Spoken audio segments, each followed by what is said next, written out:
following presentation is an Delmarva Studios production.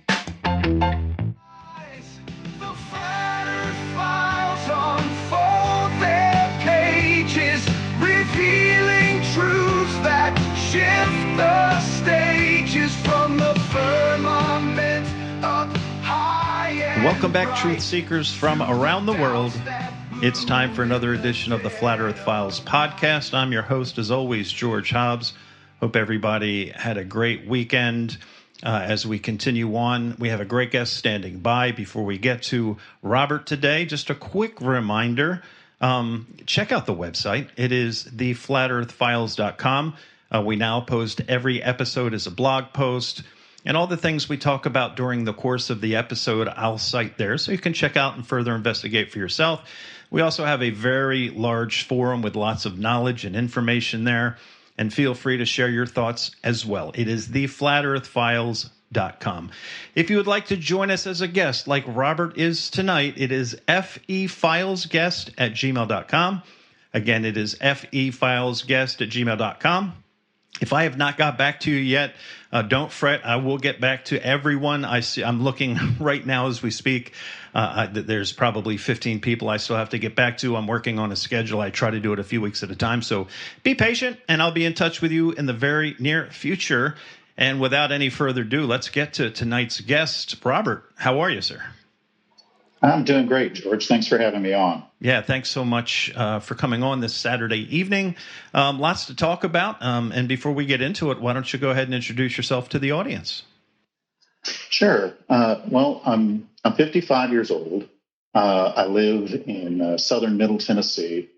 I have for many, many years now. But before that, I was I guess you would call a military brat. I was raised by a father who was a corpsman in the Navy, and who met my mother, who was a wave, and in their military service. And we pretty much went to a different school every year after that. Sometimes on coastal towns. We lived in Hawaii for a bit, then moved to California and different places like Chula Vista, things like that. Wherever there was a military base. And then when my dad re-enlisted, he went into information technology in the Navy. And so when he got out of the service, most of what he did was computer stuff that was military based. And many of the newer guys who were doing programming and things like that didn't know COBOL or some of the older computer languages. So my dad would always wind up getting a job at a military base. And anybody who knows how that works, typically, the contracts come up every 2 years and they rebid contracts. So anytime there was a contract due, if the company my father was working for didn't get that contract, well, we were going to a new school system. So there was aspects of that I liked and aspects of it that really sucked at times, as you can imagine. Sometimes you were the new kid everybody hated, and sometimes you were the new kid that everybody was like, oh my gosh, that's a new kid. But the fact that even as a kid, I always believed that God existed, and that it wasn't just any God, but the Christian God helped me through whether I had lots of friends or no friends at any particular school that I went to. And so that really helped me to cope. And so did music. I really fell in love with music. And as a kid, sometimes to escape having, a crappy school I was going to, I would engulf myself in reading. Like I remember watching that, I don't know if you've seen it, but that 1976 version, I think, of The Hobbit. Oh, yeah. Rankin Bass Jr. And there was, it was more of a musical than anything. And that was I think I was 8 years old, maybe 7 or 8 years old. But after that, I was just enthralled with Tolkien and Lewis both. And I remember, I know it's crazy, but even as a kid, I remember reading The Hobbit. My aunt got us that big, it's probably a collector's item now, but this big book with the illustrations from the movie in it. And it was a good sized book. And I remember reading that as a kid, and then moving on to the Fellowship, the Two Towers, all of that. Then, I was such a nerd. I got into reading the Silmarillion, the Unfinished Tale stuff, all of that. And so I've always just been fascinated by any good versus evil, any really good, rich, in-depth storytelling, which made me love scripture too. Even though I know there's a difference between fiction and scripture, obviously, but both are very rich tales with deep history and good storytelling. And oftentimes, I know many of your listeners probably know, and you know, sometimes in a work of fiction, you can present a truth that is easier for people to receive and accept than if you're, giving it to somebody like it's out of a biology handbook or something. They're more likely to receive the truth, even though it's in fiction form, than they would be otherwise. And so, my life was filled with moving around and being in a military kind of family. And I remember really getting to a point where the world didn't seem like it should be around the time of the September 11th attack and the towers coming down. Was kind of it all seemed very strange to me, but I didn't pay super close attention to it right in that moment because I was working a lot and going through a divorce and a lot of other things. But I always stored that in the back of my head, in the back of my mind. And then I remember years later, after just kind of touching on little things like that over time, you just sort of headline news things like Project Northwoods, or, it was just more like a curious interest than it was like any true awakening, because I was so busy, pulled in so many different directions. But what really did it for me and really started the whole awakening aspect of it, if you want to call it that, was at some point, my current wife, she's great. She's always been edifying and building up and encouraging. And because of that, I had the confidence to look into finally writing my own book of fiction that I'd had in my mind since I was a kid, since reading Tolkien. But mine dealt with the antediluvian world, but I wanted to write it in a fictional way that presented the truths that really did occur in the antediluvian world, if that makes sense, while providing it, yes, in a fictional setting, but still using the real places and things of that nature. So I wanted to make sure that as I was writing that fiction, that I studied diligently to get the lands right, the rivers correct, all these different details, the names of fallen angels, you know what I mean? Like, yes, it's a fictional world, but the more real you can make it, the more interesting the story is. Absolutely. And so as I was studying that, I discovered the world isn't what I thought it was. It's very difficult to find out any information on the antediluvian world that's good and solid, at least 5 or 6 years ago when I was doing this. And this was just before 2020, when all the fun stuff broke out. And so I remember trying to find as much as I could, and I came across all these crazy people I'd never heard of before in normal Sunday school, where you're just taught headline Christianity. You're not really given any of the details. They just kind of brush across the surface, and you really never get any super good depth, And so I remember the first person I came across was this quirky little character named Trey Smith. And I don't know if you've ever heard of Trey Smith, but he does a whole series of YouTube videos at a channel called God in a Nutshell. And anyway, I found some of his take on things fascinating, and he was one of the only people presenting me with interesting details out of the book of Jasher and the book of Jubilees and some other extra biblical texts that I'd heard of but didn't really study. And from Trey Smith, I went into my wife and I, because of what we were learning about the Nephilim and the Watchers and the Book of Enoch and the Book of Giants and all these non-canonical books and some other things, we got into the Fall Brothers podcast, The Fourth Watch, and Tom Horn, and I believe they did documentary called The Belly of the Beast. And, then I discovered all these crazy things about Francis Bacon, America, and how it was founded, and how, yes, they wanted a nation with freedom of religion, but it wasn't really necessarily just for Christianity. That's right. It was so that they could do what they wanted to do freely also, sort of a tares and wheat thing, I guess. And then from those documentaries, the Hollow Earth, I'd never really heard of the Hollow Earth outside of watching that ridiculous movie from the 70s, Journey to the Center of the Earth. Where they use iguanas for dinosaurs. Right. And then from that, our knowledge just expanded exponentially in 2020. Now, my wife and I were both still working. Is it okay to mention who we work for, or should I not do that? That's completely up to you. I mean, you don't have to. Well, we work for a transportation company, so we were considered essential during the 2020 dilemma. And but we had discussions about, I was like, okay, well, what are we going to do? Because we're watching, the first thing we saw was people dropping dead in China. Everybody remembers the videos in like that November, December of 2019 to 2020 of all these, the videos coming out of China, and you're like, what the hell is going on? And so we just kind of observed cautiously at first to see what was happening. And then it began to become obvious that all the wrong people politically were involved in pushing the narrative.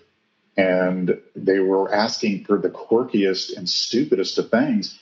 And we were just like, this is craziness. What is going on with this country? And so many people were just willing to bend over and take it. Like a church is shut down left and right. I couldn't believe how many just like, it's okay for the strip club to be open because apparently they're definitely needed, but the church just out the street is, no, you guys can't meet, or if you do, you have to be 10,000 feet apart. Right. Don't even look at each other or talk to each other or enjoy yourselves in any way, shape, or form. And so you had all that going on, and then came the bizarreness of the injections. I remember the guy was it the mayor of New York, who was like smacking his lips and chomping on a burger and fries. I think it was the mayor of New York City. That's when we really entered bizarro world. Just eating a burger and fries and say, you can have this, just get vaccinated. Yes, it was madness on a grand scale, and yet everybody just like went on like, oh, that's perfectly normal. Let's just continue doing what they tell us, and then it went from, we'll give you this free burger and fries, and we'll give you this tickets to a game, this, that. And then when not enough of us complied, it was like this angry boyfriend or girlfriend that you didn't text back immediately. Suddenly they were getting angry with us and then telling us, well, you're going to lose your job, buddy. You don't do what we tell you. Your job's over with. You comply or you're gone. Thank God, because my wife and I prayed about this. All we ever got was pestered by our senior management to wear masks, which none of us really properly complied with because we couldn't. Our job in the transportation industry with what we were doing, loading our trucks, you couldn't function and do that kind of laborious work. No and way. Besides, we kind of argued with our senior managers saying, do you want us all to be out of work from bacterial pneumonia? Because that's all this does, is causes bacterial pneumonia, and it doesn't stop a virus. In fact, I told him one day, I said, if I came up to you as your neighbor and said, I want your mosquitoes to not come over into my yard anymore, and I'm requiring you to put up a chain link fence to keep them out, to me, that was the equivalent of the mask wearing to stop a virus. Let's put up a chain link fence to keep mosquitoes out. So we knew that was absolute craziness. And then come to find out, every one of us, including the truckers in Canada, we were all spot on. We were all right the entire time. The doctors, remember the frontline doctors? Yep. All of them, they were deplatformed. They were fired. They were treated like they were some sort of heroin addicts, ostracized. And then all the heroes you used to look up to, or your Hollywood people, or whoever, were all telling you that you deserved to die if you didn't get vaxxed, or You don't deserve a trip to the ER. Yep. Or, I mean, they all act like it never happened, but I'm never going to forget. Me neither, brother. And part of the reason I don't want to forget is because there's never really been any accountability for it. None of them have ever really truly paid a price for it, other than their movie industry is tanking like a Led Zeppelin. So, yeah, you know what? For people who haven't heard it, can we take 30 seconds? And do you mind if I play that clip You'll be able to hear it. Can I play this clip real quick? Is it the hamburger and fries? Yeah. Yes, because it's insane. If you haven't heard this, free fries when you get vaccinated. I got vaccinated. You're saying I could get this? These delicious fries? Wait a minute. But there's also a burger element to this. Let me check with Bill Neathart. Is it too early in the day to eat a burger? Not. That's how ridiculous it is. He's using a public platform to push this jab, and it's just silly. You can get a free burger. And listen, in Seattle, there was free joints for jabs. There was all kinds of things going on. By the way, if you don't know, Bill de Blasio's real name is Warren Wilhelm Jr., and his family is CIA. That doesn't surprise me at all. Yep. In fact, that's part of my entire YouTube channel thing, is making the connection between all these people and how it goes all the way back to the pre-flood world. Yep, absolutely. But so, part of that whole journey leading up to, and I love this episode you did with the ladder, because it's exactly how it happens for most of us. Skywatch TV, Tom Horn, Steve Quell, L.A. Marzulli, Derek Gilbert, Michael Heiser. And then you recently, well, I can't say recently, to me recently, because I'm only on episode 83 or 84, you recently interviewed Gary Wayne. I have both of his books that are like, 500,000 pages each, I think? It's incredible how much work but he just released a second one, I think, a few months ago, right? Back in the spring. Yes. And for those of you who are Christians listening, you can really get away with just getting the second book, and it's an easier read. Yeah, the first book was made for a general audience, and don't get me wrong, it's still awesome, but I recommend getting that one as a digital copy from Amazon, so you can do keyword searches and such. But the second one is a much more readable, page turning type read. But they're both. Gary Wayne, to me, reminds me of a rail yard where everything comes together in that one spot. Like, he takes all these data points. I mean, all these data points. When I say all these data points, it's like that one guy in that sitcom. I can't remember the name of the sitcom, but he orders bacon and eggs, all your bacon and eggs, and then he says, I mean I mean some bacon, but I mean all of your bacon. I can't remember the actor, but he's hilarious.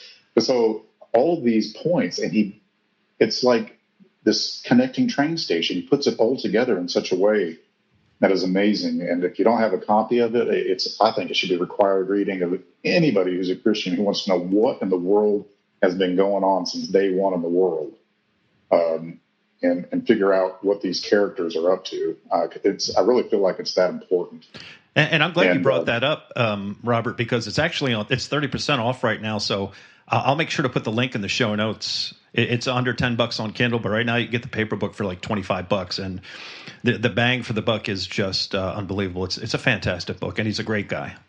Yeah, he could easily be charging at least $30 to $50 for that thing. It's huge. It's like, realistically, I think it's the first one's like 900 pages, and the other one's like 800 something. Yep. But still, you're really getting a good bang for the buck. And his stuff kind of led us into some other more fanciful stuff, like Blurry Creatures podcast. Mm-hmm. And I know that sounds silly because they initially started with Bigfoot, but like they say in that podcast, it's like a what do they call that? An introductory drug, yeah, like marijuana to heroin. Yeah, and then you go to the next step, the next step. Yeah, yeah, yeah. So and then I listened to a lesser known one named Camp Ramon, and got into Tim Alberino, and of course, like I said, Gary Wayne, and we just started studying all this stuff. And then one day, because my wife, she was really,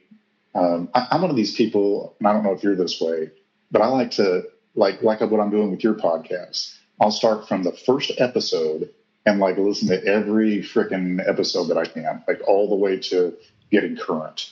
I don't always necessarily do that. Like I didn't do that with Blurred Creatures because some of the things I came across, I was like, I'm just not interested in that, or whatever. Although there have been times where I went ahead and listened to something I didn't think I'd be interested in, and I'm like, what the heck? I had no idea it was going to be that interesting. Yeah, Flat Earth, case in point, right?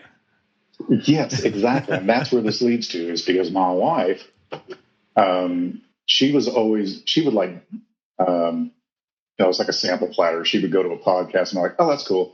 Oh, that's cool. I kind of have the gist of this and I have it down. I'm going to move on to this other cool thing that I'm really interested about. She figures things out like no other person I've seen. She could have easily been a detective, or really, I think she missed her calling in life and should have been somebody who goes into a business like Elon Musk, watches what's going on there, figures it out, and could have that business operating way more smoothly in just a matter of months by showing you what you're doing wrong or what you can be doing right, and not be a Karen about it, And so, anyway, she came across, of all things, from hearing from some other people about Flat Earth, your podcast, Flat Earth Files. And so she listened, she had a bunch of questions, and she was listening, I think, to about the first month worth of episodes. And she just wasn't, there was a couple of questions that weren't being answered there. But she had heard useful information on your podcast about some other individuals that really cover some tough, detailed things on their podcast. And I don't exactly remember all of them, but I do remember at one point, shortly after the Dean Odell debate, I don't know if you remember that, where the other guy just went 4.5 hours. I was embarrassed to be a Christian after that, not because of Dean Odell, but because the other guy was such a douchebag about the whole thing. Yeah, I just couldn't believe it. Yeah. Well, so anyway, it was okay. So it was shortly after that, because my wife doesn't typically share something. She's almost like a filter for me, she'll listen to something, and if she feels like it's something worth passing on, I promise you it's worth passing on, because I remember one of the first things she passed on to me was this podcast that had Ali Siadatan. I don't know if you've ever heard of him. He's a guy from Iran, or his family's from Iran. He's Persian, but he's freaking amazing. He's a genius, and he's basically made the same connections that Tim Alberino has between what's going on with this whole deception with interplanetary beings and aliens and UAPs and the second coming of Christ, and it connects all these dots in great detail. But she came to me with this flat Earth stuff and said, "Rob, you need to check out this flat Earth stuff. I think there may be something to this."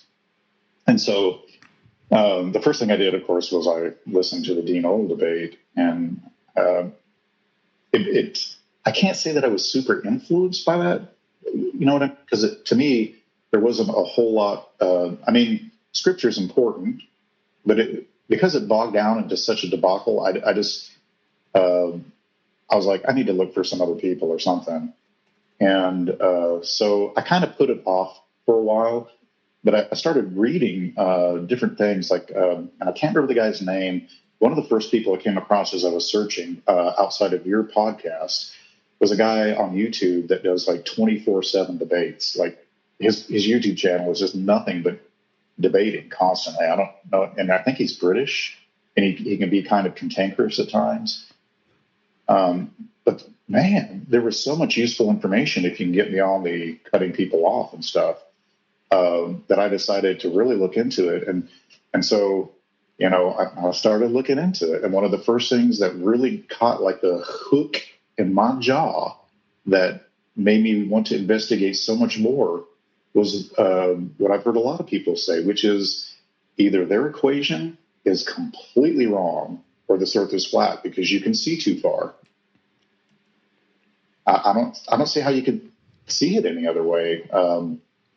And so that led me into searching for, other things that I was trying to figure out. Well, what about the sun and the moon, and how does that work, and how does what are asteroids, what are meteorites, what are the planets really, and what are the stars? And as you look into it, you begin to discover things like NASA is a big crock, as you pointed out repeatedly, and was founded pretty much by a bunch of Satanists for the most part, or the people who are related to Blavatsky and Crowley. That whole scene in the mid to late 1800s all seemed to come together about the same time with the Rockefellers, as if they all got into the same room and said, okay, we need to come up with a plan to take over medicine, education, and the narrative for what's going on in this world through evolution, a planetary system, a global Earth, and all this other stuff. And because it all came about the same time, and we used money, power, and influence to basically wipe out her, old world medicine, so to speak, by making it look like witch doctor and quackery. And if you didn't go along with it, well, you didn't get any funding from him, or you just basically got shut out. So it all just kind of died off, and everybody was like, oh, well, let's try, all this petroleum-based stuff. It's the new stuff, and it's great, and it's awesome. And it's like, it didn't matter that taking one pill to solve one problem caused 5 other problems in your body that they give you another pill for. That's right. It's like, how do you not see that? And then, I never really realized it till you pointed it out, that the globes really are. If you go back, I don't remember what years it was. I want to say late 40s, early 50s. Maybe? Yeah, certainly the 50s. Absolutely. Yeah, a globe starts to appear on every wall, every desk, everything. And I'm convinced, like you mentioned, I think in one of your earlier episodes, that the War of the Worlds was totally legit a test to see just how big of what we just to see what they could jam down our throats after listening to their Project Paperclip guys. Hey, look, if you do this, you can have mass media hysteria. You can convince people through mass media to think anything. If you just present it, well enough as a lie or whatever, these Americans will believe anything. And look, here we are with CNN and Fox News now.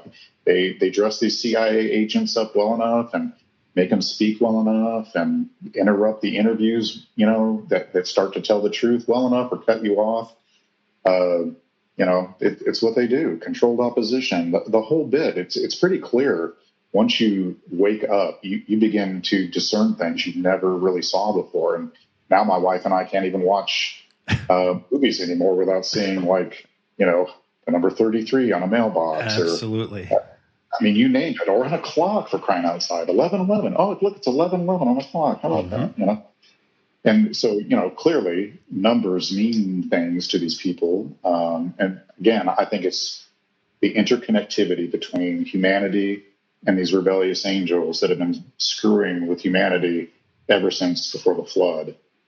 And anyway, so my book is kind of about that. And it really is just, to take it back to, I've gone from how I got to flat Earth to going back to what started it, which was the research for my book.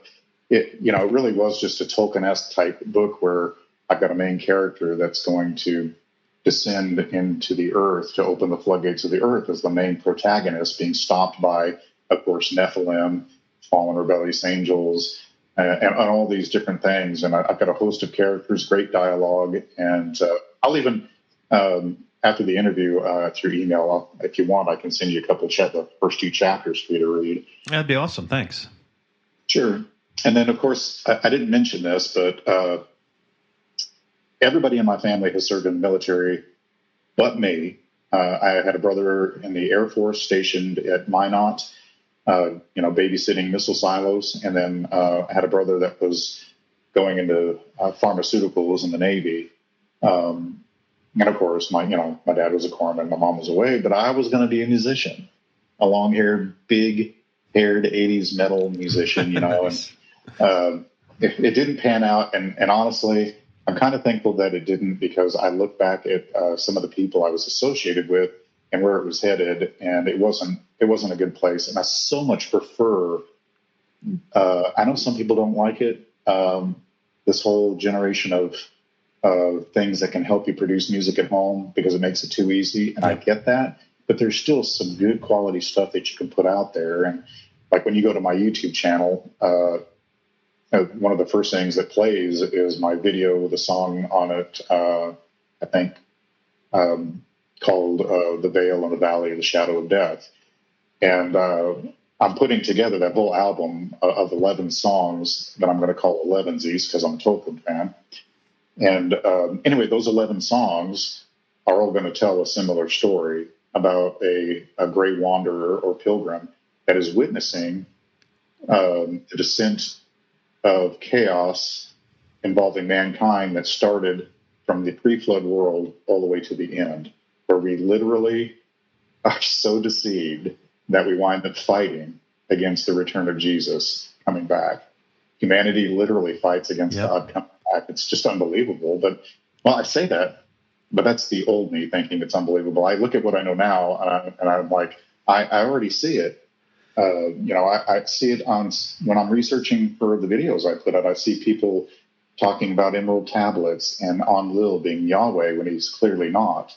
And you can see the narrative forming that they're basically going to say that God is just another invading alien that tried to enslave humanity and keep them from knowing or being wise, and eating from the fruit of the knowledge of good and evil. But I would just say to those people, if you just stop and think about what you're really saying, you have God who is he's a maximally greatest being, perfect in knowledge.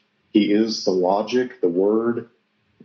He's everything, perfect in all that he does. He knows the beginning from the end, right? Yeah.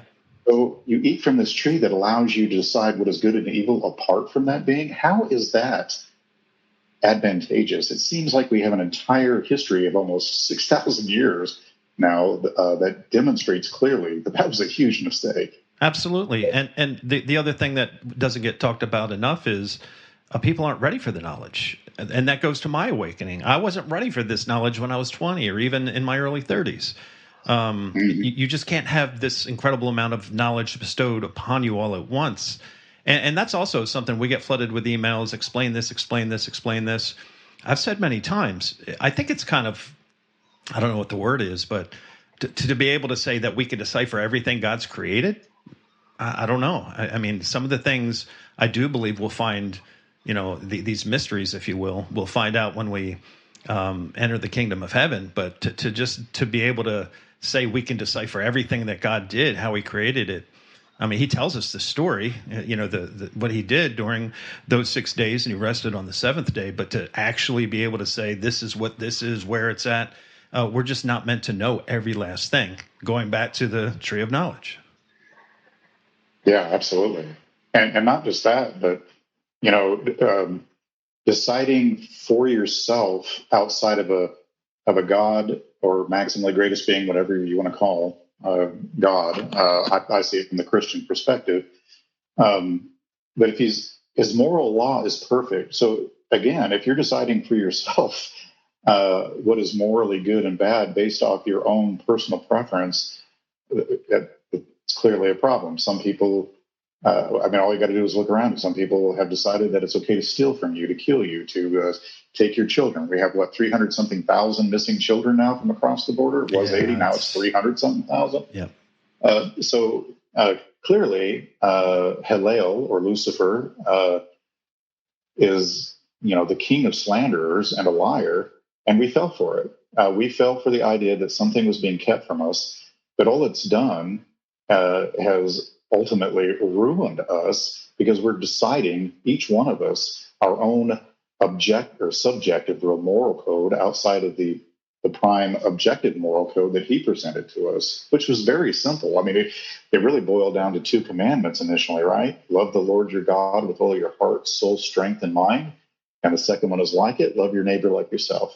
But no, we couldn't leave well enough alone, and we had to go tap dancing with LGBTQ stuff, and I'm a boy who wants to be a girl, and all this insanity that seems to have taken hold since 2020, and maybe even before that. The foundation was being set for it, but you can see the influence of these beings in every aspect of society, going all the way back. And I'm convinced that part of the reason there is this successive line of the same thing being presented to humanity pretty much from day one is that it's the same beings.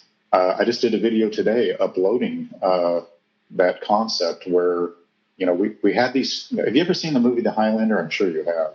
Yeah. From like 1990 or so. Yes. Yeah. I mean, it's one of my favorite movies of all time. There can only be one. And yes, there can be only one. Yeah. But the idea there is you have these beings that live a long, long time and just assume new identities. And I know this probably ranks up there with what people would think is insane, just like with the flat Earth. But I'm convinced that the whole reason there's a cohesiveness between all these things that seem disjointed, and you wonder why these leaders do what they do and how they manage to keep things secret, or they do what they do behind closed doors, and they all seem to be in on things like the Antarctic, pact that they've all made, is because it's all the same fallen rebellious angels and their cohorts, if you will, from the antediluvian age to today, still screwing things up, still messing with us, still trying to change us from being humans. Because I'm convinced one of the things they tried to do in the pre-flood world, like Tim Alberino says, is to steal our birthright. Mm-hmm. Like even when Jesus was presented the kingdoms of the world, I can't remember the exact way it's phrased, but if you go look it up specifically, I think Lucifer says, I prefer to call him Hillel because it's like he doesn't use the name anymore, and maybe it was his original name and he's cast it aside, and I see it as, calling him by his proper name even if he doesn't like it. But so Hillel offers him the kingdoms of the world, but I'm pretty sure the way he phrases it, and I don't have my notes in front of me because I wanted to wing this, but I think he says, it's been given unto me to give these things to you, the world to you. And so I remember when I did that study on that, I was thinking, so the way things seem to work in the whole as above, so below thing of law and order within the spirit realm is they have to have some level of permission from us, whatever the exchange is. Hey, I want to be rich and powerful, so I give my authority of this kingdom and this territory to you. But just give me all the wine, women, and song that I want, and power, until I'm spent. So I'm convinced that kind of thing takes place. They have to have permissions, and so whether they avatar us or just assume a new form after enough time has passed and we don't remember what they look like, or whatever you want to call it, because I know it seems like a crazy conspiracy, but if you look at like portraits from the 1400s and 1500s, and then you look at certain actors today, I mean, doesn't it seem as if there's like some of these people who are spot on identical twins to these people over time? Yeah, there's a post. I don't know if it's on Twitter, Reddit, YouTube, but it's literally current actor versus a person from like the 1700s, and it's literally a plethora of them. It goes on for like 15 minutes. It's kind of interesting. I think even Flat Earth, the fittest flat earther, might have done something on that as well. Oh, you know what? My wife watches that dude. Come on, if you haven't seen that guy, you need to see it. So really he presents tongue-in-cheek, but it is hysterical. But he does, basically he's doing it the way it should be done. Absolutely. He gives you great information, but then he presents it in amusing parody. Not that what he's saying isn't necessarily true. I'm not saying that. I'm just saying he presents it in a way that you just can't help it. Sometimes you find yourself scrolling through his material for 30 minutes and you're like, oh, man, I think my biscuits are burning. I better get up. Yeah, he's done a tremendous job. I'm happy to see him because that's something he really wanted to do, and he's all in, and he's done really well for himself. I'm happy for him. And it's interesting, what you were talking about, because I've said before, the quote unquote elite, they live a lot longer than us, right? Whether it's the Queen of England, the King of England, they all live to be 99, 102, including the Rockefellers. So obviously they have some knowledge, or is it a certain thing that they're drinking that is keeping them alive longer, especially the people who are on the world stage, the actors and actresses, right? Is it forbidden to mention what they drink? No, not at all. No, it's think vampires, folks. Well, you never know. You know how all these different media platforms are. So in my most recent video, I do go into the idea, and I take it all the way back to the book of Genesis, where it mentions that we're made from the dust and we return to dust. And one of the things that the Nakash or seraphim or serpent like beings, because I'm convinced that some of the rebellious angels that came to Mount Hermon, the original 200, and I think they had like 7 primary leaders and then like 20 other leaders mentioned in the book of Enoch and some other extra biblical accounts, because the Bible just gives headline news on that, but the other ones kind of add to it or confirm it. So you've got these beings that seem to still, some of them are obviously locked up, but it seems like as a result of their rebellion, they were disconnected from their primary source of energy and life and power, which is our Creator, our Father God in heaven. So they still need sustenance, just like we're taken from the dust of the ground and we eat fruits and vegetables that come from the ground and animals that come from the ground and return to the ground. Well, they need spirit. I mean, and this is just conjecture. Just because I believe it doesn't mean anybody else has to believe it. I'm just thinking aloud here, and I put it into my video. If you don't want to believe it, great. But I believe that because Scripture tells us that our life force is in our blood, which I'm assuming is spiritual in nature, along with our DNA, and the two are quantumly entangled in some way that I don't fully understand and may never understand until I get to ask God about it. And maybe even then I won't even care about it, But so they acquire their source of energy feeding off of us. And I think we have pretty solid evidence throughout time for believing this is the case, based off the story of their offspring, the Nephilim, who weren't. I know everybody says they're all giants, but they weren't. Some of them were giants. Some of them were just men with great powers, like Hercules. You have all these gods and demigods, and maybe most of them were giants. I don't know, but it seems like some of them were. And then you have later on, after the flood, the Raphaim, who seem to have this ability to also heal themselves and others. So, and I'm convinced that's one of the reasons David took his head off, so he couldn't heal himself and possibly come back. But they all consumed flesh and blood, and at some point before the flood, they even began to eat each other and drink each other's blood. And you have all these stories of, like the Highlander story, where there's energy consumed somehow, or you have the stories of vampires who live long lives and drink blood or bathe in it and have shape-shifting abilities. And I'm convinced the reason the human psyche has all these stories built into their ancient knowledge and writings is because there really are these beings still living with us, doing this, living among us, and basically because they have all these power and knowledge and these bloodlines that date back to the beginning, they're the ones with all the money and the power and the influence. And, they obviously have powers we don't. And they can, obviously they can offer it to others, because it seems as if you don't move and shake on this planet on a very popular worldwide level unless you've made some sort of deal with them. That's right. Yeah. It may not always be true, but it sure seems like it is. Yeah, I would say at least 90%. Is there some organic luck sometimes?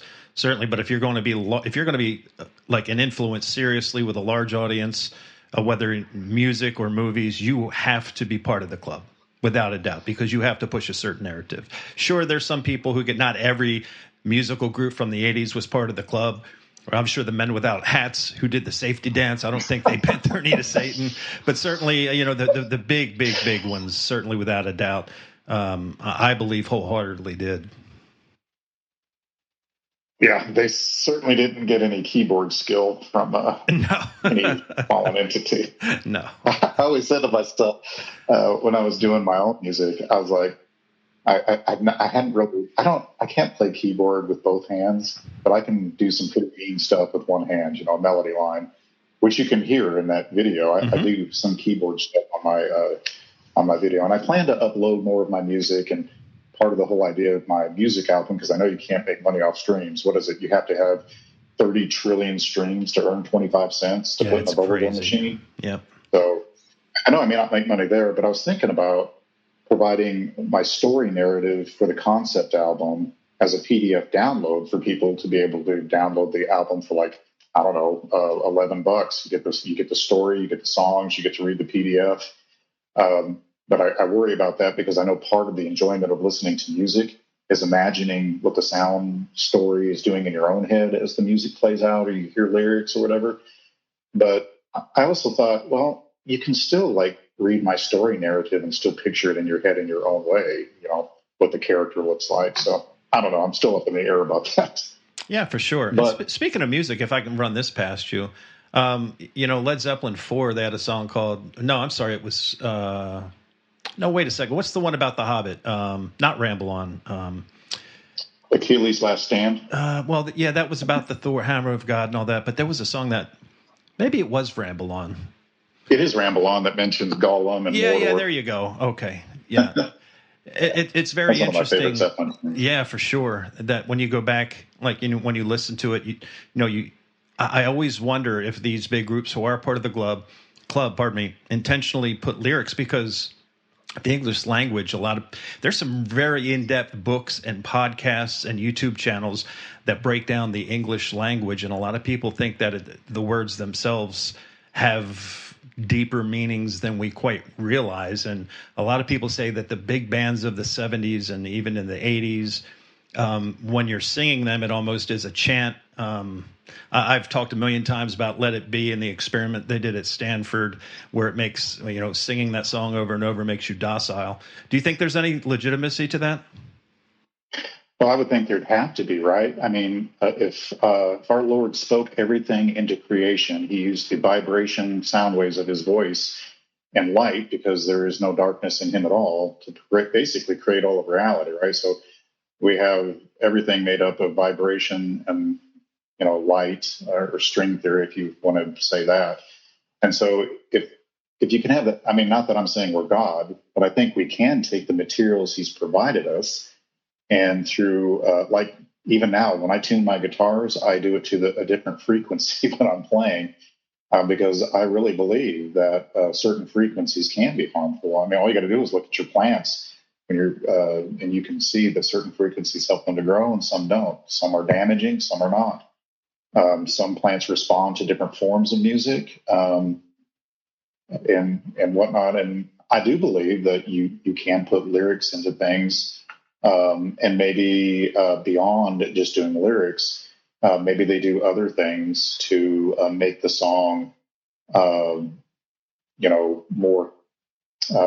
powerful for what their intended use of that song is, whatever it may be. I think there is something to all of these things because I believe there's a spirit world. So why wouldn't I think that you could influence through vibration, frequency, sound?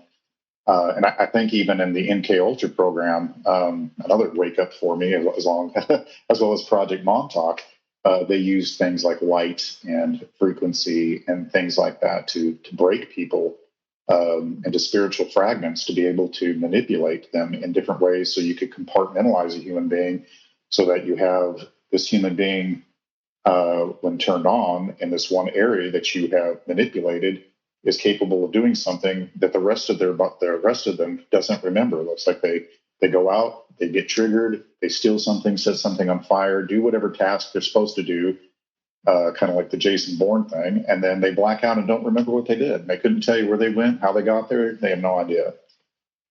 So sure, I think music can do that, and I think even when you said something about the music in the 70s. I got to say, I don't know if you noticed this, and I'm sorry to get rabbit trailed here, but did you not notice that somewhere in the 70s and 80s, because I was a musician in the 80s, you used to be able to make like a 4-track demo and give it to the local DJ and maybe get on the air, Yep. like what happened with Rush. That's Everybody right. It was thought, like in Ohio, like Cincinnati, right? yeah. With Rush. And everybody thought, wow, new Rush or a new Zeppelin album. It's like, no, it's a band Rush out of Canada. Yeah. And I mean, it took off like wildfire. But now you have to worship at the altar of Clear Channel or some other whatever to even get anything done. You're just not gonna you're not gonna get a hold of a DJ. I don't think DJs other than AM radio are even real DJs anymore. You have people who do canned shows that they mix in with their music, that or they have maybe a few local talking heads that bring up certain local issues, but they're not the ones plotting out the music or anything. It's all the music execs that you ain't getting to get in touch with unless you do P Diddy stuff. That's right. So 100%. Without going into detail, it's just disgusting. Absolutely. I wanted to backtrack just a bit before we get more into Flat Earth. You had mentioned much of your channel is about the seed war, etc. Did that come to your mind as COVID was going on and we kind of slipped into 2021? Did you think about the jab and what the ultimate end game was with that?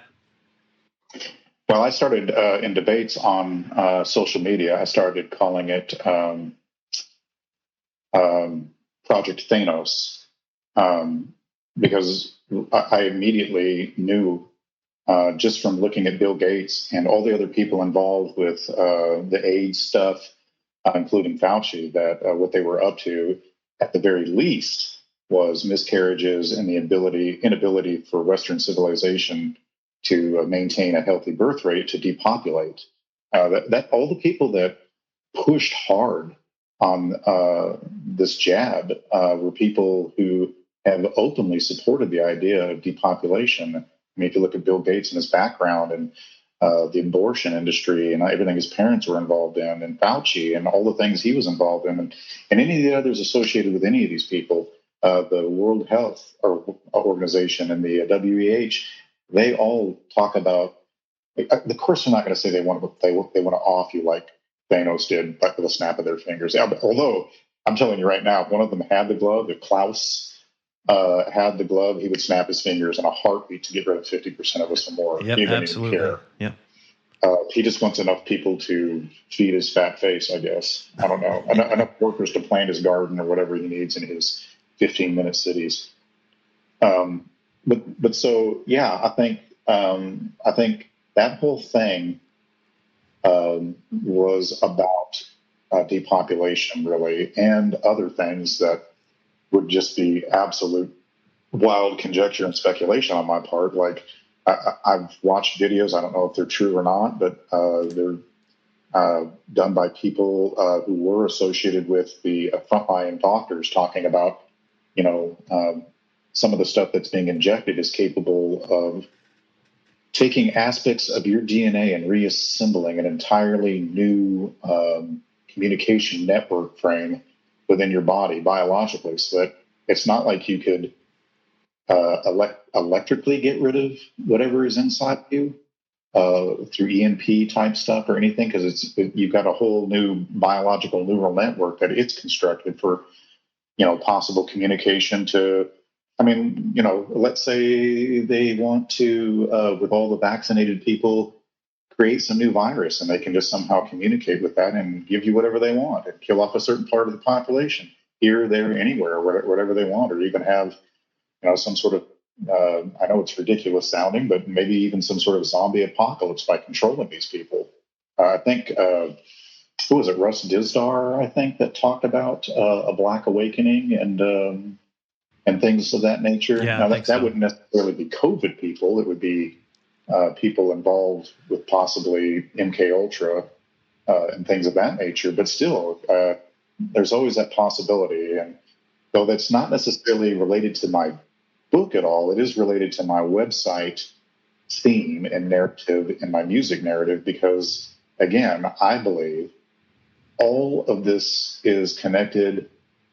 This whole web of intricacy with all these things uh, from the education system, basically making us docile idiots that are basically workers instead of entrepreneurs and independent thinkers. They don't want that. Obviously, they want you subservient. Yeah, And that's what Rockefeller said. He doesn't want a nation of thinkers. He wants a nation of workers. How do people not go back and read his quotes? Literally, they said out loud, and it's like you read them, and you're like, "How the hell did we ever listen to this guy?" But it's because of his money and power, and his influence. But I think they're all that entire web. The spider that's weaving it is Hillel and his cohorts, and they've been around since the beginning. And that's what I'm trying to show people. And at some point, the current narrative I believe they're building is this whole UAP phenomenon, trying to convince people that they are simply nothing more than these interplanetary, interdimensional travelers that have been around guiding us, giving us wisdom through the ages, and they're wonderful, and they're going to give us these magic healing beds and all these wonderful things and so on and so forth. And at some point, they're going to convince us that the God that we love is really the enemy. I mean, the Masons have been trying to do this for, centuries. Yep. So Hillel is the real giver of wisdom for everybody, even though, like I said before, that tree of the knowledge of good and evil was not freeing us from anything. It was enslaving us to being, stupid sinners, basically, that are basically under his control. And we wind up giving our birthright to him without even realizing it in some cases. And so, that to me, that's the big spider weaving the web, is all those cohorts. And that's why it's all interconnected from today. And if you follow, I don't know if you've ever seen that British documentary called Connections, where they basically go from a horse saddle to a nuclear suitcase bomb. Yeah.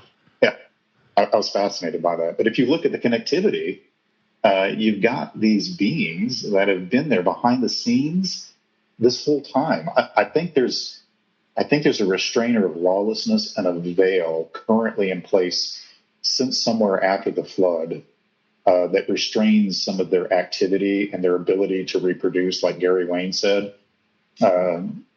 their offspring begin to die off. Maybe they went underground. I don't know, because you have those American Indian stories about the ant people, and it wasn't because of their size. It was because these giants were coming up out of the ground in North America and were eating their buffalo and carrying them off, and they could leap hundreds of yards with a single bound. And there's even stories of some 8 to 11 footers being burned in some cave, either in Kentucky or Tennessee. I can't remember where, but there's stories and narratives of this whole culture of Nephilim, fallen angels over the entire planet, along ley lines: South America, Europe, Africa, China. They all have ziggurats. They all have pyramids. They all have incredible knowledge of how to build megalithic structures in connection with how the stars move like a clock. And they knew the Earth was flat because they planned all their stuff around a flat Earth, with the way that the constellations move around at 1 degree every, I can't remember, 1 degree, 30 degrees supposedly every 2,000 years. I think that calculation is off. But anyway, we get that the stars rotate as a clock, telling its story that we've obviously forgotten up in our upper atmosphere. But they know it, and they know what's going on. Yeah.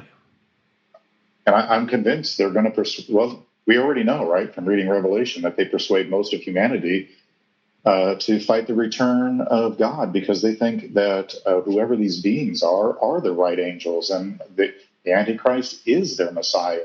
It's not like the Antichrist is going to be like this obvious pitchfork, demonic-looking character. He's going to be everything he ever wanted. Yep. He's going to be Willy Wonka in the Chocolate Factory. Great movie, by the way. Yep. And at least. I'm sorry. Go ahead. I was going to say, at least the one with Gene Wilder. I didn't like any of the other ones. I haven't seen the new one either, but that one was a classic for sure. But that kind of comes full circle, if you will, because, at the heart of it, what is Project Bluebeam about? Well, they can't even create Project Bluebeam unless they give us the narrative of a globe and outer space and aliens, correct? That's absolutely correct. And that is why I'm so happy that at the top of the 100-step ladder, I came across the flat Earth thing, like that thing you played in episode 70 somewhere. That was brilliant, by the way. That whole, one rung at a time. And so most of us get to that top 100th rung and we see the flat Earth there.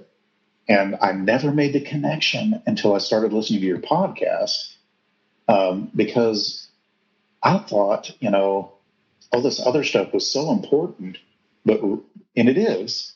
But the reality is that the biggest part of that deception, the foundation for it, and everything that it springboards off of is convincing everybody that the Earth is not what God says it is, that it's not flat, that it is heliocentric, so that they can convince you that God is just another alien from some universe millions of miles away or whatever. And, as a Christian, I remember apologetically defending the Big Bang through the Kalam cosmological argument and, the fine-tuning of the universe, which, look, even if for whatever reason, like you said in a podcast the other day, if we send a balloon up from Argentina or something, and I know the logistics don't work, but just if somebody managed to, right, and we got to see that it wasn't flat, I would still have all the arguments behind fine-tuning and the Kalam cosmological argument for God's existence.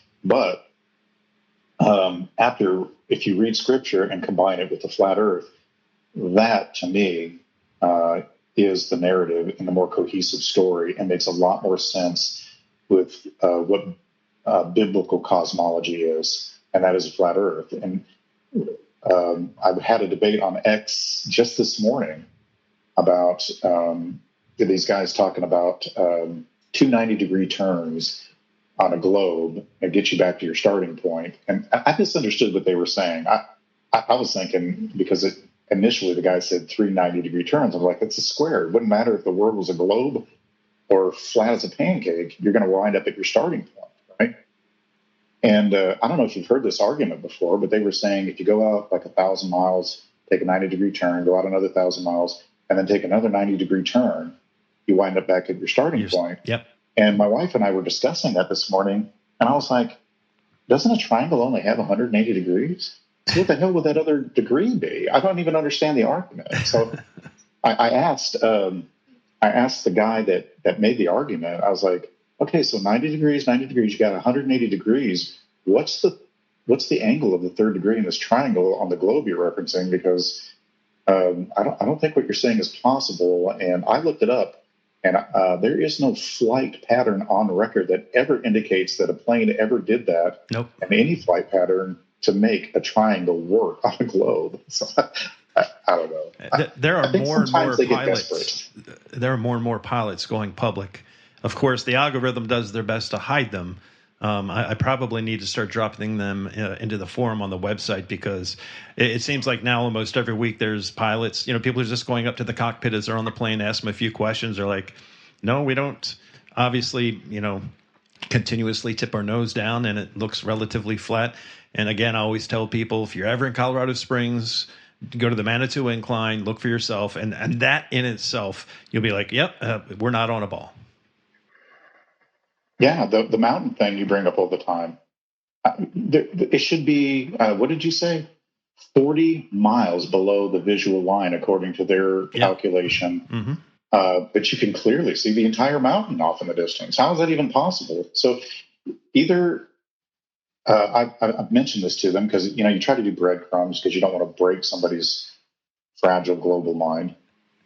So and I'm serious about that. I don't want to be a jerk about these kind of things. I want people to be drawn in with honey, but with firmness. So when you ask a question, how do you account for that? How do you account for the fact that we can see too far? Either the calculation is off, or you'll have to admit at some point that the Earth is way more massive than what you're saying it is. And I just don't see it. No, and the frustrating part is, and again, I'm not a hypocrite. I was that person too. Getting people to understand I always say that, the gravity, the importance of understanding where we live and that the Bible is accurate and the deeper meanings. And, I've said this before. I've tried to have conversations with pastors, locally, and it's just, I'm not being rude. It's like a deer in the headlights look that I just can't get them to connect. And that is going, man, we go in full circle so many times in this podcast, going back to Rockefeller and how important that is, how they have controlled the narrative through education. And they knew when radio became, every household had a radio in whatever it was, the 30s, and we talked about War of the Worlds. They understood that they were ready to deliver their plan, just as they held their COVID plan until they were ready technologically. They said, everybody's got Zoom. We can implement our plan. So they have to have things in place in order to implement their next plan. And by the way, going back to what you were saying earlier with the jabs, you always hear of UN Agenda 2030. Well, what's coming between 2028 and 2030? 6G. So, who knows? Yeah, you're right.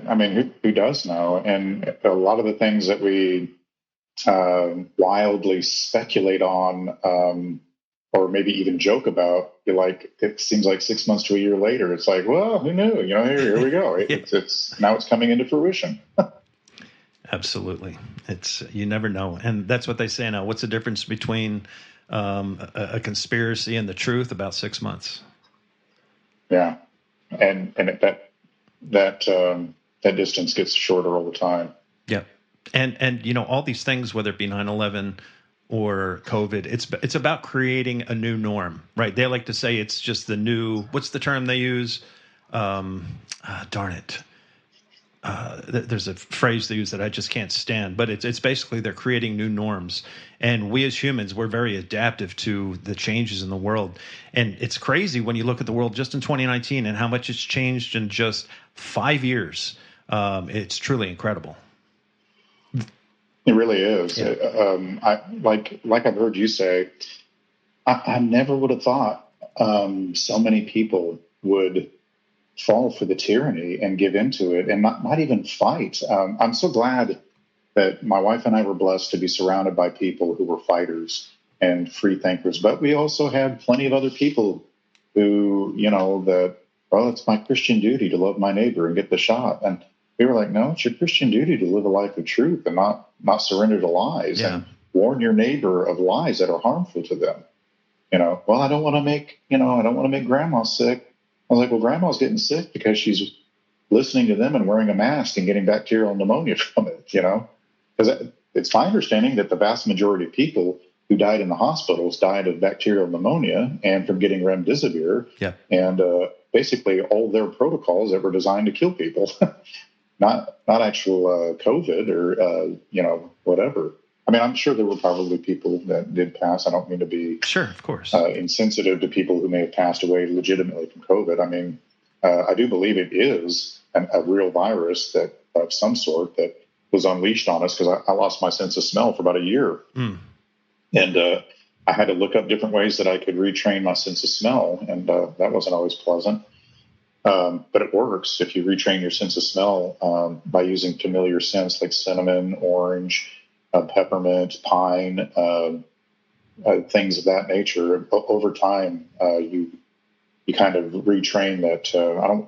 I don't think you can call it muscle memory, but maybe sensory memory that might have been damaged from the spike protein stuff. I don't know. That's interesting. I wish I knew more about it. I don't necessarily know the whole medical stuff behind COVID or the jab, but I do know the people who are behind it, and I see the effects of it. I look at channels like Died Suddenly on X or Facebook, and you can. And the crazy thing to me is that they're trying to even normalize that kids have myocarditis, or it's like the same idiots that tell us, oh, well, autism is just a perfectly normal thing that we have to accept now. And I'm like, no, we don't. We give these kids 70 plus injections before they're even in high school. Yeah. And you can see the correlation on charts between the rise in mental issues, autism, Asperger's disease, all of these different things. And I've seen enough videos of people taking videos of their children shortly after getting the jab and how they they almost look like they're in that. I don't know if you've ever seen somebody who's in shock from a wound or whatever, but they get that 1,000-yard stare. Yeah. You know? Yep. And you just wonder if the kid's going to make it or if he's going to be normal. And some of them recover and some of them don't. But to say that jabs and vaccines don't impact kids negatively is, to me, as crazy as saying that, myocarditis for perfectly healthy football players, soccer players, tennis players is the new norm. And, it's caused by all these crazy things they're trying to associate it with. Like, we're just supposed to accept that like we do all their other hogwash. We were talking earlier about knowledge and being ready for it. The same goes for exactly that. Something that kind of shocked me as I was doing my research a few years ago was the fact that vitamin K, as an infant, the body doesn't develop it until the 8th day. So now they're forcing vitamin K. Basically, it's one of the initial jabs that they give babies now. The fact is their body's not ready for it. That's why the babies wait 8 days to start producing vitamin K. But what do they do now? They jab these babies out of the womb with vitamin K. Oh, that's crazy. Yeah, so if your body's not ready for it, if it doesn't start producing it until the 8th day, why are we forcing something on the child that isn't ready for it? It's just, I could talk about that for hours, but I digress. I do have one alibi, if you will, before I ask you a few more questions as we start to wind down. I do wanted to mention, we were talking about the music of the 60s and 70s. The CIA, there's some great documentaries on YouTube, how the CIA created the hippie movement to kind of to make people who looked like people who were protesting the Vietnam War look like losers, basically. There's a lot more to it, but I'm sure I've mentioned this before, but speaking of books everyone should read is Dave McGowan's Weird Scenes Inside the Canyon, and all the 60s groups that came up through Laurel Canyon and all their parents were part of military intelligence. We're talking about the Byrds, Buffalo Springfield, the Monkees, the Beach Boys, the Mamas and the Papas, the Eagles. All these people grew up in the same area, and all their parents were in military intelligence. And they were all breaking on through to the other side with Jim Morrison. That's right, 100%. So right into the Gulf of Tonkin. Yeah, isn't it crazy? It's mind blowing. You know what's even crazier is Flat Earth Dave. I think in one of his promos, and he makes this connection between Rush Limbaugh and Jim Morrison later on in life. I don't know if you've ever seen that. Oh, yes. Mm-hmm.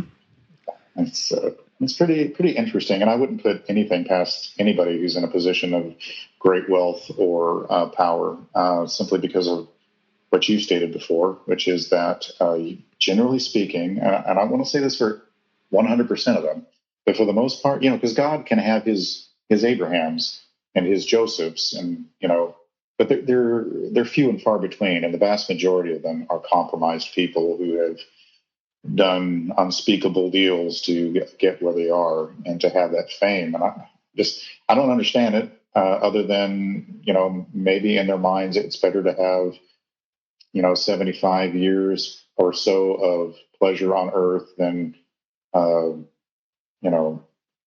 what's waiting for them in the afterlife. I don't know. I don't understand that way of thinking, and I'm not sure I want to.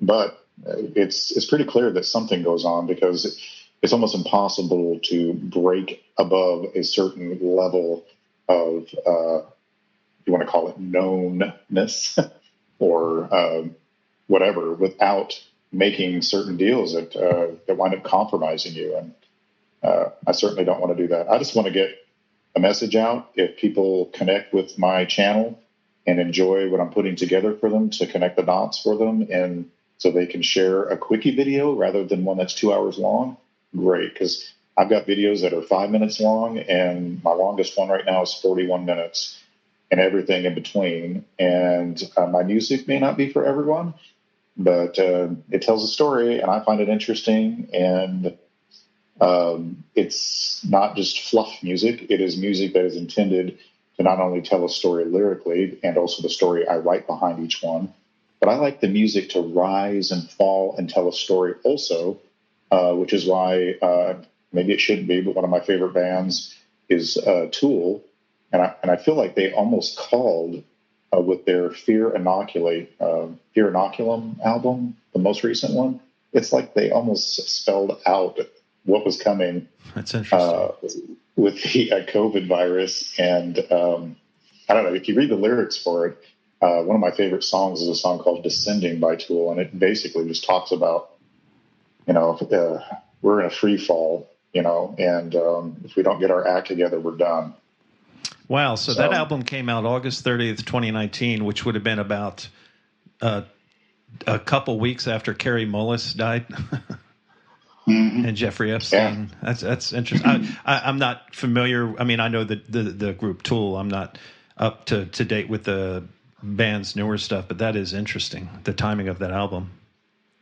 And so are the lyrics for songs like the title track, Fear Inoculum, and a song called Pneuma and Descending.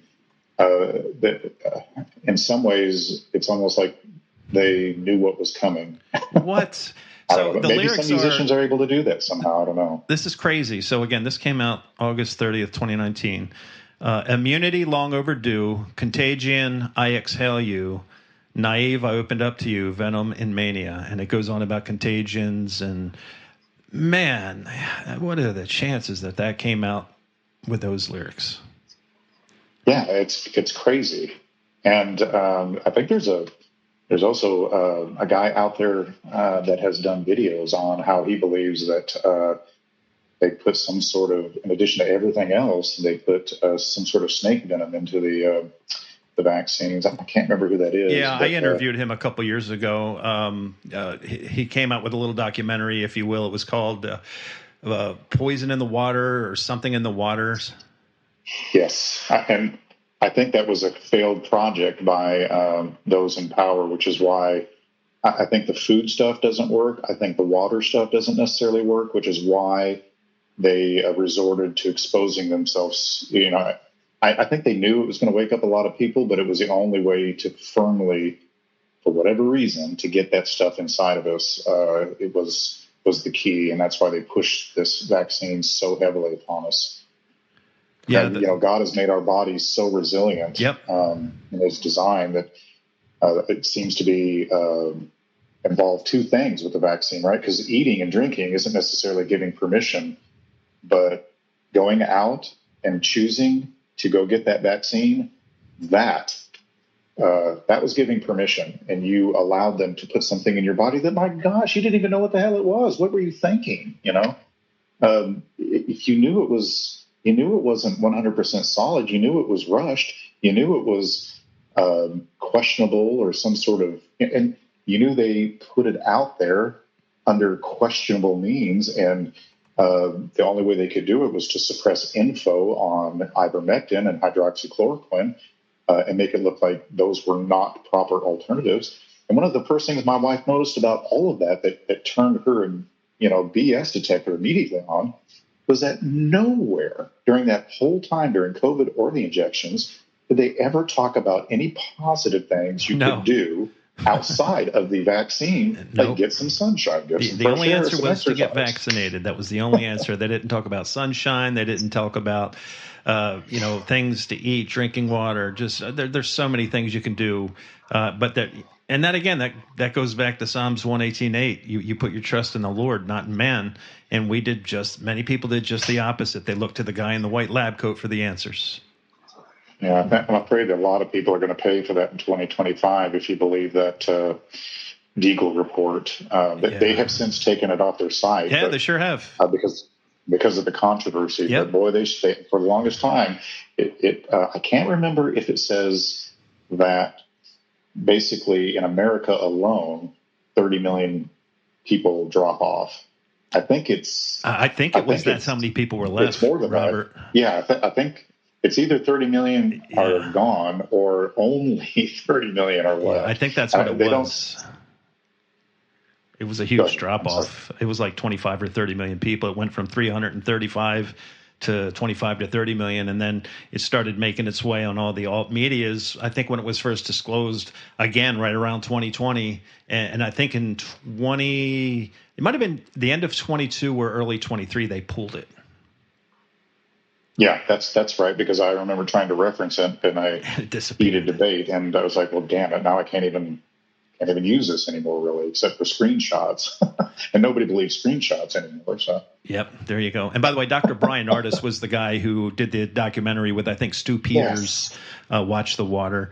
We only have about 5 minutes left, but I don't want to leave without asking you what your 6 silver bullets are as far as the flat Earth goes.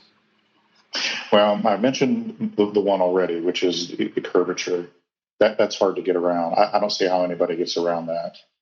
And then I would also say that when we talk about the traveling on aircraft and how they go about doing their flight patterns, that was a big one for me as well, because it doesn't make any sense if the world is a globe the way that some of these flight patterns are set up and how they do it.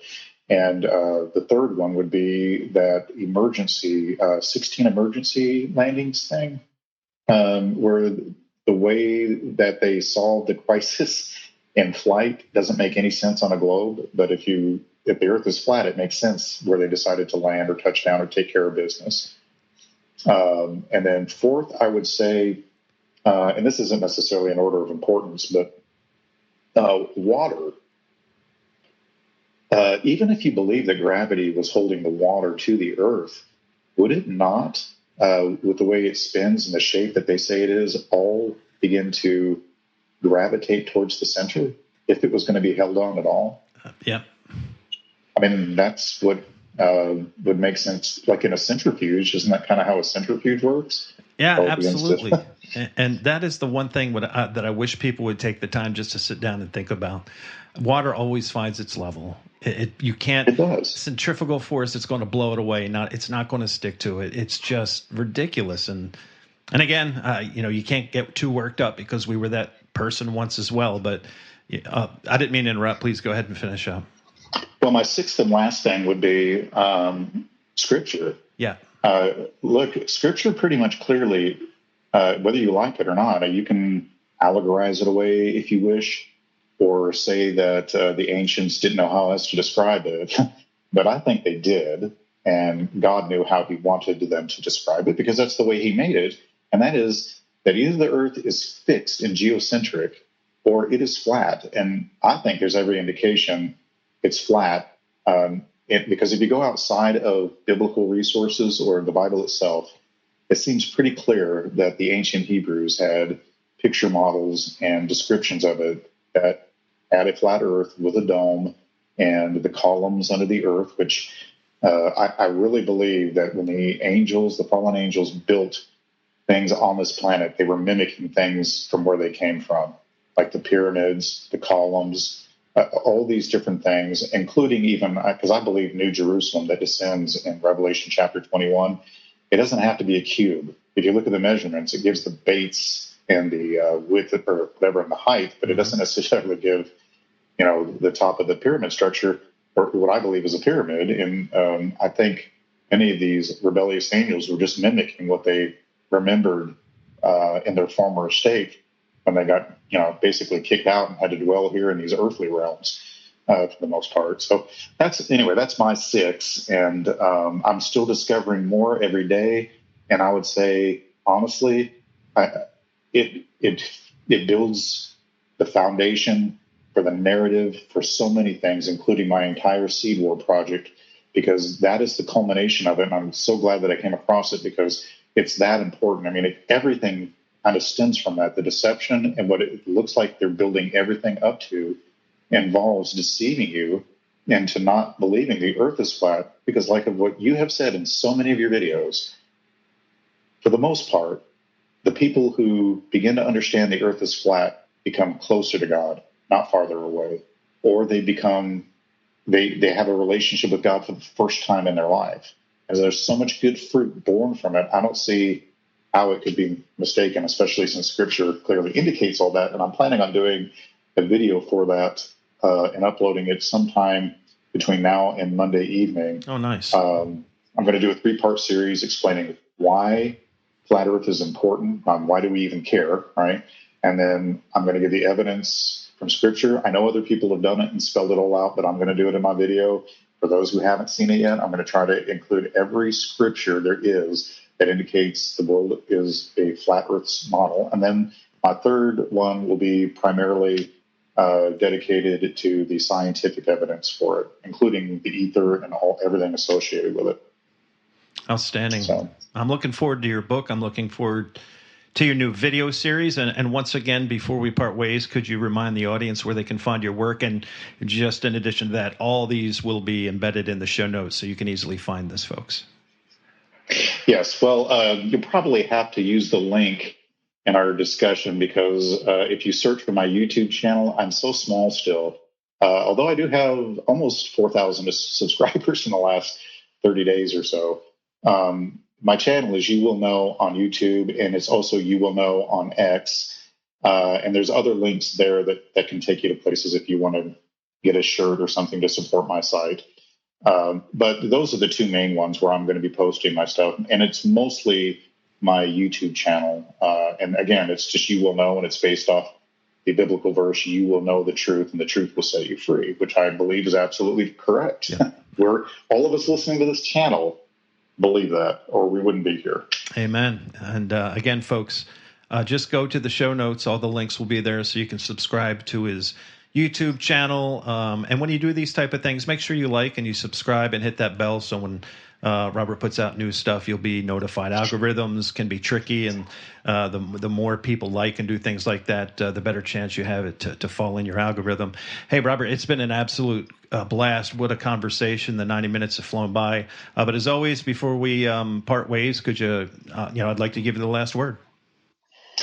Okay, one other thing I wouldn't mind people doing is, if you want to email me, my email, if you want to put it in the show notes also, is all lowercase rlclark68 at hotmail.com. And I just have never changed it. I know that email address is 5,000 years old, but it is what it is. So feel free to contact me. If there's something on my YouTube channel that you would like, and it fits my narrative or subject material, I'll be happy to answer your questions in a video. Or, if you just want to drop in and ask me when I'm going to be done with my album and push me to get it done, that'd be great. There you go. Hey, listen, my sister still has an AOL email, so. Oh my gosh. Yeah, there you go. So, hey, Robert, best of luck and continued success, and let's stay in touch. And to all the listeners, something that Robert brought up, if you're a new listener, I really encourage you to start with the first episode. It's Why the Lie, and it really, the first 10 episodes or so really explain flat Earth, why the deception, and then we get into so many great guests. So I encourage you to start from the beginning. And there you go. Thanks everyone for your support, and again, check the show notes for all Robert's information. For Robert, I'm George. God bless you all. Have a wonderful week, and until we meet again, my friends, we will see you. I know it's been a struggle. I know you've had some pain. I know you're feeling tired. You're listening to the Fact Hunter Radio Network. Just the facts, ma'am.